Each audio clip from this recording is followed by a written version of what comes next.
ପ୍ରଶ୍ନଟି ହେଉଛି ମୌର୍ଯ୍ୟ ଶାସନରେ ରାଜସ୍ୱ ବ୍ୟବସ୍ଥା ହିଷ୍ଟ୍ରିର 3 ମାର୍କ ବିଶିଷ୍ଟ ପ୍ରଶ୍ନ। ଏହାର ସଠିକ୍ ଉତ୍ତର ଦେଖିବା।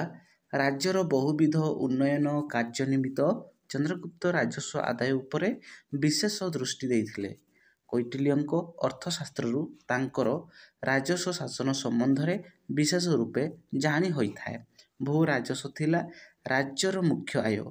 ଉତ୍ପନ୍ନ ଶସ୍ୟର 1/6 କର ଆକାରରେ ଆଦାୟ କରାଯାଉଥିଲା। ରାଜାଙ୍କର ଏହି ସଂଗୃହୀତ କରକୁ ଭାଗ ବୋଲି କୁହାଯାଉଥିଲା। କ'ଣ କୁହାଯାଉଥିଲା? ଭାଗ।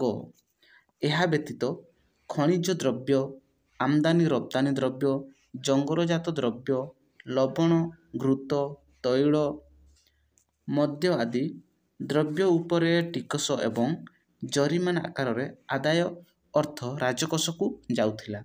ଅଶୋକଙ୍କ ସମୟରେ ଉତ୍ପନ୍ନ ଶସ୍ୟର 1/8 କର ଆକାରରେ ଆଦାୟ କରାଯାଉଥିଲା।